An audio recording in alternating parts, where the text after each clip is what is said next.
दोस्तों, साल 2025 का दूसरा सूर्य ग्रहण 21 सितंबर 2025 दिन रविवार को लगने वाला है और यह सूर्य ग्रहण साल 2025 का सबसे लंबा और आखिरी सूर्य ग्रहण होगा जिसे भारत में भी साफ साफ रूप से देखा जा सकेगा।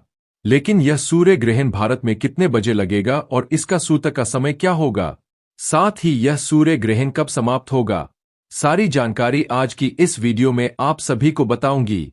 साथ ही आज की वीडियो में हम सभी जानेंगे कि सूर्य ग्रहण के दौरान हमें क्या करना चाहिए और क्या नहीं करना चाहिए, क्योंकि यह सूर्य ग्रहण पितृ अमावस्या तिथि के दिन लगने जा रहा है और इसके 15 दिन पहले ही चंद्र ग्रहण लगा था जो कि 7 सितंबर 2025 को था।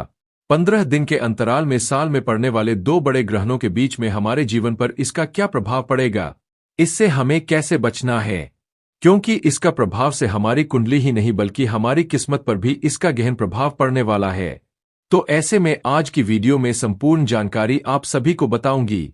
सबसे पहले मैं आप सभी को बता दूं कि साल 2025 का पहला जो सूर्य ग्रहण था वह 29 मार्च 2025 को लगा था और उस दिन होली थी, और इस बार का जो सूर्य ग्रहण है वह 21 सितंबर को लगने जा रहा है जो कि पितृ अमावस्या तिथि के दिन पड़ेगा और इसके अगले दिन से ही नवरात्रि प्रारंभ हो जाएगी। तो ऐसे में इस दिन हमें क्या करना है? पितृ अमावस्या के दिन क्या हमें पितरों को तर्पण देना है या नहीं देना है? ग्रहण के प्रभाव से हमें कैसे बचना है? साथ ही आज मैं आप सभी को बताऊंगी कि इस सूर्य ग्रहण के समय में गर्भवती महिलाओं को कौन कौन सी सावधानी जरूर बरतनी है, क्योंकि इस दौरान उन्हें क्या करना है, क्या नहीं करना है। साथ ही में उन्हें कौन से ऐसे उपाय जरूर करने होंगे ताकि उनके होने वाले शिशु पर इस सूर्य ग्रहण का प्रभाव बिल्कुल भी ना पड़ पाए, क्योंकि जैसा कि मैंने आप सभी को बताया कि 15 दिन के अंतराल में ही दो बड़े ग्रह पड़े हैं, तो इससे आप सभी को अपने आप को और आने वाले शिशु को बिल्कुल ही सुरक्षित रखना होगा। तो दोस्तों, आप सभी को इस वीडियो के माध्यम से साल 2025 के दूसरे और सबसे बड़े सूर्य ग्रहण की संपूर्ण जानकारी मिलेगी, इसलिए मेरा निवेदन है आपसे कि इस वीडियो को लास्ट तक जरूर देखिएगा। अपने हर एक काम को साइड में रखकर इस वीडियो को बड़े ही ध्यान से देखने के बाद में आप सभी को ज्यादा से ज्यादा अपने पड़ोसी और रिश्तेदार के साथ इस वीडियो को शेयर करना भी बिल्कुल मत भूलिएगा। साथ ही सूर्य ग्रहण के इस वीडियो को लाइक करके चैनल भक्ति में शक्ति को सब्सक्राइब करके पास वाला बेल आइकॉन जरूर प्रेस कीजिएगा ताकि आने वाली हर वीडियो का नोटिफिकेशन सबसे पहले आपको मिल सके।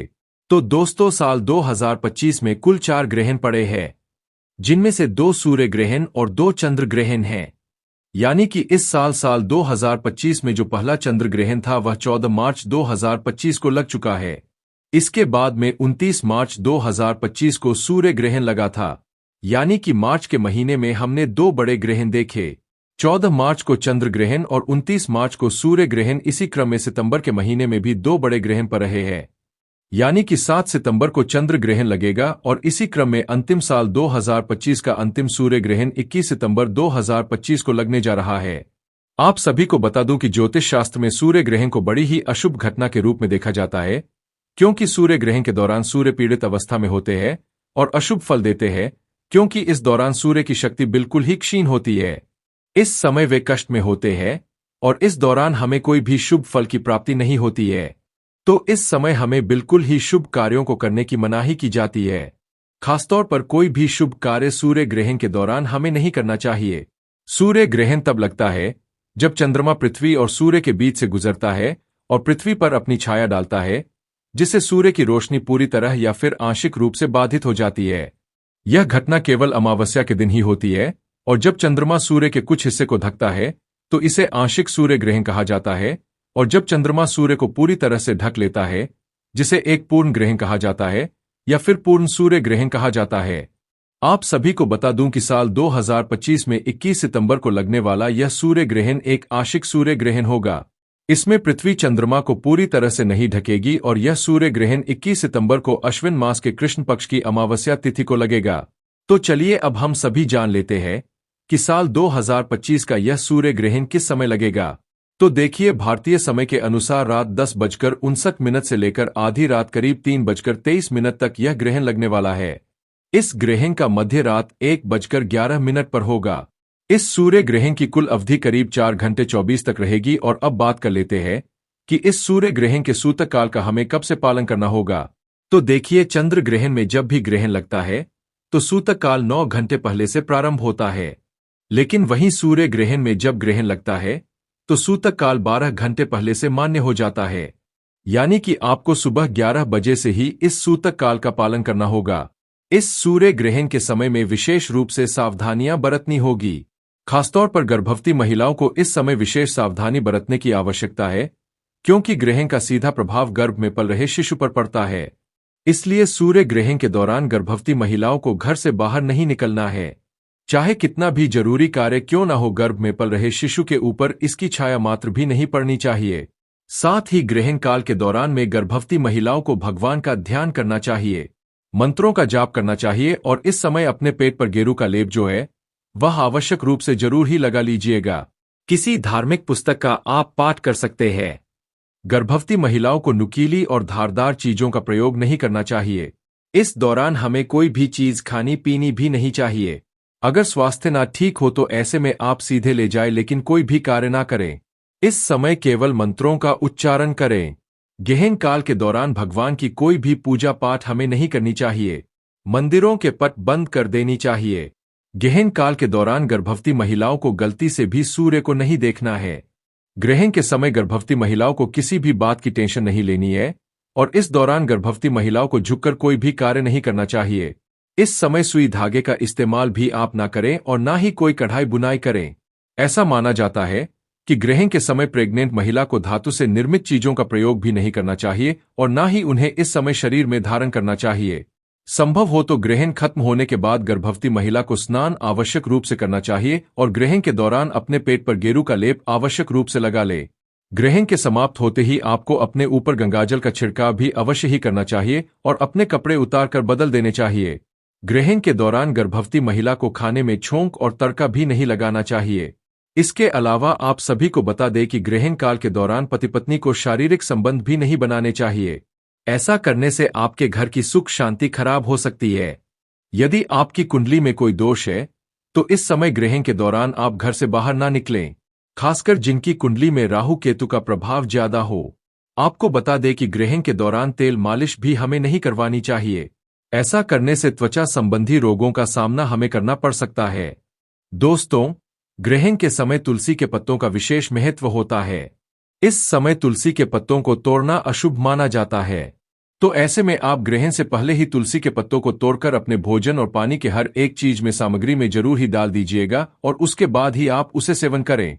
कोशिश करें कि ग्रहण में रखा हुआ खाने का आप प्रयोग ना करें, उसे बाहर फेंक दे और अगर आप नहीं फेंक सकते तो ऐसे में तुलसी दल डाला हुआ या फिर कुशा डाला हुआ भोजन ही आप जो है ग्रहण समाप्त होने के पश्चात कर सकते हैं। जैसे ही ग्रहण समाप्त हो उसके तुरंत बाद ही आपको अपने घर की सफाई अच्छे से कर लेनी चाहिए। नमक का पोछा लगाना चाहिए। पूरे घर में गंगाजल का छिड़काव जरूर करना चाहिए, क्योंकि इस समय जो तांत्रिक शक्तियां होती है वह बहुत ज्यादा हावी होती है। इस दौरान हमें किसी भी प्रकार की यात्रा से भी बचना चाहिए। अगर जरूरी ना हो तो परिवार के किसी भी सदस्य को घर से बाहर नहीं जाना चाहिए। इसके अलावा आप सभी को बता दूं कि इस दौरान हमें कुछ खास बातों का जरूर ध्यान रखना चाहिए, क्योंकि सूर्य ग्रहण का नकारात्मक प्रभाव सभी लोगों के जीवन में देखने को मिलता ही मिलता है। ध्यान रखें कि सूर्य ग्रहण के दौरान में बालों में तेल नहीं लगाना चाहिए, भोजन नहीं करना चाहिए, पानी नहीं पीना चाहिए, सोना भी नहीं चाहिए, बाल बनवाना आदि अन्य सभी प्रकार के कार्यों को वर्जित माना जाता है। इस दौरान कपड़े धोना, बर्तन धोना, खाना बनाना या फिर ताला खोलना या फिर दंत मंजन करने की भी मनाही की जाती है। अगर आप बीमार है, बुजुर्ग है, बच्चे हैं या फिर गर्भवती महिला है तो इस दौरान ग्रहण के समय कुछ भी खाने पीने की आवश्यकता हो तो आप ग्रहण के सूतक काल के पहले से ही खाने पीने की पूरी तैयारी कर ले और हर एक खाने पीने के सामान में तुलसी दल डालकर ही रखें। तुलसी दल या कुशा डालना बिल्कुल भी ना भूलें। यह डालकर ही आपको खाना पीना है। इससे आपको अन्न और जल का दोष नहीं लगता है और आप ग्रहण की नकारात्मकता से एकदम सुरक्षित बने रहेंगे। दोस्तों, इसके अलावा सूर्य ग्रहण के समय कोई भी शुभ कार्य भी नहीं करना चाहिए। आप सभी को बता दूं कि ग्रहण के दौरान पूजा भी निषेध मानी जाती है। इस दौरान आरती करना, पूजा पाठ करना बिल्कुल ही मना होता है। इस दौरान मूर्ति का स्पर्श करना बिल्कुल ही वर्जित होता है, क्योंकि इस समय प्रकृति सबसे ज्यादा संवेदनशील स्थिति में होती है और यही कारण है कि इस दौरान पेड़ पौधे फूल पत्ते तोड़ना भी बिल्कुल मना किया जाता है। शास्त्रों के अनुसार सूर्य ग्रहण के दौरान नाखून काटना, बाल काटना, दाढ़ी बनाना अशुभ माना जाता है। आप ग्रहण काल के समय मांस, मछली, मदिरा आदि का सेवन भी ना करें। ग्रहण की अवधि में यह सब चीजें खाना बिल्कुल ही मनाही होती है। सिगरेट पीना, शराब पीना, नशीले पदार्थों का सेवन करने से आपको बचना चाहिए। सूर्य ग्रहण के दौरान आपको किसी भी तरह का मनोरंजन भी नहीं करना चाहिए। कुछ लोग टाइम पास करने के लिए जुआ ताश आदि खेलते हैं, जो कि बहुत ही गलत होता है।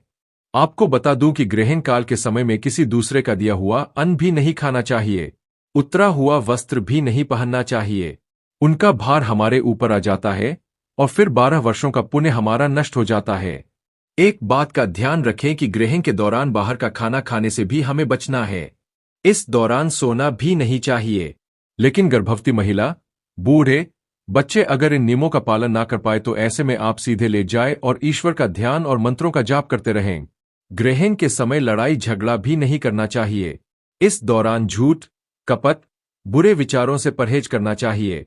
ग्रहण काल में मन और बुद्धि पर पड़ने वाले कुप्रभाव से बचने के लिए आपको ज्यादा से ज्यादा भगवान का नाम जाप करना चाहिए और किसी मंत्र का जाप करना चाहिए। आप सूर्य ग्रहण के दौरान सूर्य के मंत्रों का जाप कर सकते हैं। एक मंत्र आप सभी को बता रही हूं। इसे बच्चा बूढ़ा कोई भी बोल सकता है। आप इस मंत्र का जाप कर सकते हैं। ओम सूर्य नमः, ओम भास्कराय नमः। ग्रहण काल के दौरान आप इस मंत्र का जाप करते रहें और जैसे ही ग्रहण समाप्त हो आप गंगाजल डालकर स्नान अवश्य करें। पूरे घर में झाड़ू और पोछा लगाएं। गंगाजल का छिड़काव घर के हर एक कोने में और मंदिर में भी जरूर ही करें। ग्रहण के समाप्त होने के बाद आप सभी को दान भी आवश्यक रूप से जरूर ही करना चाहिए। आप किसी जरूरतमंद, गरीब या ब्राह्मण को अन्न, धन और वस्त्र का दान करें। इससे आपको पुण्य की प्राप्ति होगी और आपके जो बुरे कर्म थे वह भी कटेंगे। और चलिए अब जान लेते हैं सूर्य ग्रहण के दौरान आप किन उपायों को करके अपने जीवन के हर एक कार्य को सफल बना सकते हैं और अपने हर एक प्रकार के कष्टों से मुक्ति पा सकते हैं, अपनी मनवांछित इच्छाओं को पूर्ण करवा सकते हैं। तो देखिए, इस दौरान प्रकृति बहुत ही ज्यादा संवेदनशील होती। इस दौरान किया गया कोई भी उपाय कभी विफल या निष्फल नहीं जाता है। इस समय आप धन लाभ के लिए श्री सूक्त का पाठ करें। इससे धन के कई तरीकों से आपके घर में लाभ आएगा। आपके घर में पैसे रुपए से जुड़ी जितनी भी समस्याएं हैं, जितने भी ब्लॉकेज है, जीवन में कुंडली में जो भी दोष है, वह अपने आप ही खुलते हुए आपको नजर आएंगे। सुख समृद्धि की आपको प्राप्ति होगी। ग्रहण के समाप्त होने के बाद में गौ माता को गुड़ और रोटी में थोड़ा सा घी डालकर जरूर ही खिलाएं। इससे घर में सुख शांति की प्राप्ति होगी और साथ ही नजर दोष की समस्या से मुक्ति पाने के लिए ग्रहण के बाद में काले तिल और सरसों के तेल का दीपक पीपल वृक्ष के नीचे जरूर ही जलाए। इससे आपके जीवन में जितनी भी नजर दोष की समस्या है, चाहे वह नजर आपके रूप पर लगी हो, आपके पैसे रुपए पर लगी हो, आपकी तरक्की पर लगी हो, हर समस्या के समाधान के लिए आपको जो समस्या पता नहीं है, उसके लिए भी आप यह पीपल के नीचे जो दीपक मैंने आपको बताया, इसे जरूर ही जला दीजिएगा। इससे आपको हर समस्या से मुक्ति मिल जाएगी। अगर आपकी कुंडली में सूर्य नीच दशा में हो या फिर मांगलिक दोष लगा हो या फिर ऐसे में अगर शनि दोष की समस्या है, तो इससे भी निवारण हेतु इस समय आपको सूर्य मंत्र का जाप जरूर ही करना चाहिए और चांदी के बर्तन में दूध भरकर शिवलिंग पर अर्पित करें। इसके बाद में सूर्य भगवान को जल चढ़ाएं। स्वास्थ्य लाभ हेतु परिवार में कोई भी बहुत ज्यादा बीमार रहता है तो ग्रहण समाप्त होने के बाद में तुलसी दल डालकर गंगाजल से आपको स्नान करना चाहिए और भगवान विष्णु का ध्यान करें। नौकरी और व्यापार में वृद्धि के लिए या सरकारी नौकरी की प्राप्ति के लिए या फिर कोई दूसरी नौकरी में अगर आप प्रमोशन चाहते हैं, तो ऐसे में आप सभी सूर्य ग्रहण की समाप्ति के बाद में तुलसी माता के सामने एक शुद्ध घी का दीपक जलाकर उसके अंदर थोड़ी सी अक्षत और रोली जरूर ही डाल दें और इसके बाद में नौकरी और व्यापार की हर दुविधा से आपको निजात मिल जाएगी। हर विपत्ति आपसे दूर हो जाएगी और हर एक समृद्धि आपके पास आएगी। इस सूर्य ग्रहण के दौरान आपकी कुंडली पर इसका क्या प्रभाव पड़ेगा, अगर आप यह जानना चाहते हैं तो कमेंट सेक्शन में आप अपना नाम, डेट ऑफ बर्थ और अपनी राशि लिख दीजिए। राशि अनुरूप जो सूर्य ग्रहण से जुड़ा हुआ उपाय बनता पड़ेगा वह मैं आप सभी को कमेंट सेक्शन के माध्यम से ही बता दूंगी। तो प्रिय भक्तों, हम उम्मीद करते हैं कि आज की वीडियो में बताई हुई जानकारी आपको अच्छे से समझ आ गई होगी। यदि वीडियो आपको अच्छा लगा हो तो एक लाइक अवश्य कर दें। कमेंट बॉक्स में जय मां लक्ष्मी हर हर महादेव अवश्य लिखें। वीडियो को ज्यादा से ज्यादा शेयर करें। अगर आप इस चैनल पर नए हैं तो चैनल को सब्सक्राइब जरूर करें ताकि हमारी आने वाली सभी वीडियो की जानकारी आप तक सबसे पहले पहुंचे। हर हर महादेव, राधे धे।